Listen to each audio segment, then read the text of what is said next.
ABP Ganga, खबर आपकी, जुबान आपकी। बदायूं में घिनौनी वारदात को अंजाम देने वाले कातिल महंत आखिरकार पुलिस की गिरफ्त में आ ही गया, लेकिन यहां भी पुलिस की नाकामी ही सामने आई। वारदात के बाद से फरार महंत को तलाशने में पुलिसिया दावों की उस वक्त हवा निकल गई जब गांव के लोगों ने ही आरोपी को पकड़कर पुलिस के हवाले किया। सरे शाम लिखी गई खौफ की दास्तान। दरिंदे को पकड़ने में पुलिस रही नाकाम। गांव में घूमता रहा दरिंदा खुलेआम। ग्रामीणों के शिकंजे में आया है वार। बदायूं के उघैती थाना इलाके में 3 जनवरी की शाम को 3 दरिंदों ने एक खौफनाक वारदात को अंजाम दिया। एक महिला की अस्मत को तार तार कर दिया और फिर उस महिला के साथ की हैवानियत। लोहे की रॉड से प्राइवेट पार्ट पर किए कई प्रहार। महिला करती रही चित्कार और फिर जब सहने की शक्ति हुई खत्म तो अपनी पीठ के बिस्तर पर लाश में तब्दील हो गई।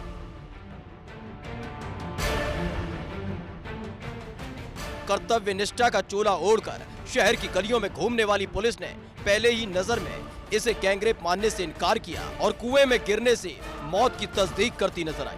लेकिन जब मामला बढ़ा तो आनन फानन में 2 आरोपियों वेदराम और जसपाल को धर दबोचा। लेकिन इस घिनौने कांड को अंजाम देने वाला डंके की चोट पर गांव की गलियों में घूमता रहा। पुलिस उसके गिरेवा पर हाथ तक नहीं डाल पाई और आखिरकार गांव वालों ने इस दरिंदगी के मुख्य आरोपी सत्यनारायण को धर दबोचा, जिसके बाद पुलिस के हवाले कर दिया गया। दिल्ली में हुई एक वारदात को बदायूं के उघैती थाना इलाके के एक गांव में फिर से दोहराया गया था, जिसने लोगों को सन्न करके रख दिया। जहां एक महिला की इस्मत को लूटा गया और फिर कर दी गई दरिंदगी की सारी हदें पार। लाश में तब्दील हो चुकी महिला की तस्वीर को हम साफ साफ नहीं दिखा सके, क्योंकि दरिंदों की फौज ने इस वारदात में हैवानियत की सारी हदें पार कर दी थी और पीछे छोड़ दिए थे खौफ के निशान, जिसने गांव में दहशत को जन्म दिया। बदायूं के उघैती थाना इलाके के इसी गांव में रहने वाली एक महिला के साथ दरिंदगी हुई, जो आंगनबाड़ी में सहायिका के पद पर तैनात थी। वो हर शाम गांव में बने मंदिर में पूजा करने जाती थी, जहां आरोप है कि मंदिर के महंत सत्यनारायण, उसके साथी वेदराम और ड्राइवर जसपाल की नजर उस पर पड़ गई थी। गिद्धों की फौज ने महिला को अपना निशाना बनाने का प्लान बनाया। शॉल से अपने चेहरे को छिपाकर जाते इस शख्स की निगाहें महिला पर गड़ गई थी, जिसके बाद से मौके का इंतजार कर रहा था और फिर एक रोज इस वारदात को अंजाम दे दिया गया। 3 जनवरी की शाम को भी वो महिला गांव में बने मंदिर में पूजा करने गई थी। आरोप है कि पहले से घात लगाए बैठे सत्यनारायण, वेदराम और जसपाल ने मौके का फायदा उठाकर महिला के साथ बारी बारी गैंगरेप की वारदात को अंजाम दिया। वो चीखती रही, छोड़ देने की मिन्नतें मांगती रही, लेकिन हैवानों की फौज ने उस महिला की इस्मत को तार तार कर दिया।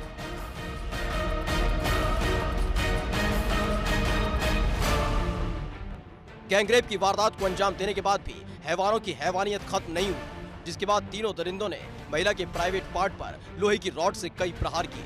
महिला की चीखें हैवानों को मजा देने लगी। देखते ही देखते तीनों हैवानों ने महिला के जिस्म को खिलौना बना दिया। खून से लथपथ महिला के साथ हुई हैवानियत की वजह से उसके पैर, पसली और फेफड़ों में गंभीर चोटें आईं। इस वारदात को अंजाम देने के बाद तीनों दरिंदे महिला को उसके घर के बाहर छोड़कर मौके से फरार हो गए, जहां तड़प तड़प कर महिला की मौत हो गई।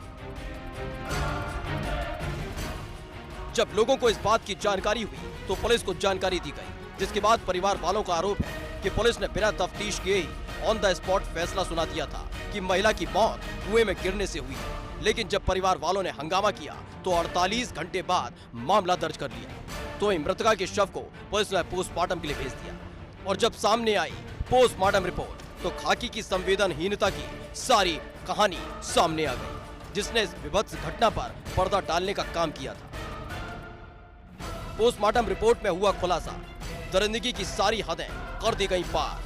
महिला का प्राइवेट पार्ट किया क्षतिग्रस्त, लोहे की रॉड का किया गया इस्तेमाल, महिला के फेफड़े और पसली हुई डैमेज, महिला का एक पैर भी दरिंदों ने तोड़ा।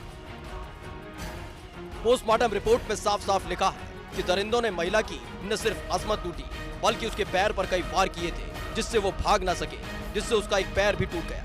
जिसके बाद बारी बारी तीनों दरिंदों ने वारदात को अंजाम दिया और जब उससे भी मन नहीं भरा तो गैंगरेप करने के बाद हैवानियत की दास्तान लिखी, जिसमें लोहे की रॉड का इस्तेमाल किया गया, जिससे महिला के फेफड़े और पसली पूरी तरह से डैमेज हो गई। जिसके बाद दरिंदे उसे छोड़कर फरार हो गए, जहां महिला ने तड़प तड़प कर जान दे दी। पोस्टमार्टम रिपोर्ट आने के बाद पुलिस के पैरों तले भी जमीन खिसक गई, जिसके बाद पुलिस ने दरिंदे सत्यनारायण, वेदराम और जसपाल की गिरफ्तारी के लिए 4 टीमों का गठन किया। आनन फानन में 2 आरोपियों वेदराम और जसपाल को गिरफ्तार कर लिया। तो वहीं पुलिस की लापरवाही की खबर मिलते ही बदायूं के एसएसपी ने थाना प्रभारी को निलंबित कर दिया। गेहती थाना क्षेत्र में हुई घटना के संदर्भ में आईपीसी 376D और 302 के अंतर्गत मुकदमा दर्ज किया गया था। इसमें 3 नामजद अभियुक्त थे, जिनमें से 2 की गिरफ्तारी पूर्व में ही कर ली गई थी। तीसरा जो अभियुक्त फरार था, जिस पर 50,000 का इनाम था, उसे भी ग्राम मेवली के निकट पकड़ लिया गया है। पुलिस इन्वेस्टिगेशन कर रही है, इंटरोगेशन कर रही है और जो भी तथ्य और सबूत एविडेंस सामने आएंगे उनके आधार पर आगे कार्रवाई की जाएगी। फिलहाल तीनों आरोपियों को गिरफ्तार कर लिया गया है। तो वहीं इस पूरे मामले में पुलिस की संवेदनहीनता और नाकामी सामने आई है। जहां पहले इस गैंगरेप को मानने से इनकार कर दिया, तो वहीं मुख्य आरोपी सत्यनारायण को पकड़ने में पुलिस नाकाम रही।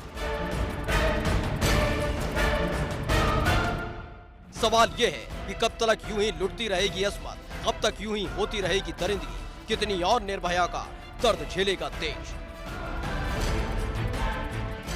बदायूं से हर्ष शर्मा के साथ ब्यूरो रिपोर्ट एबीपी गंगा।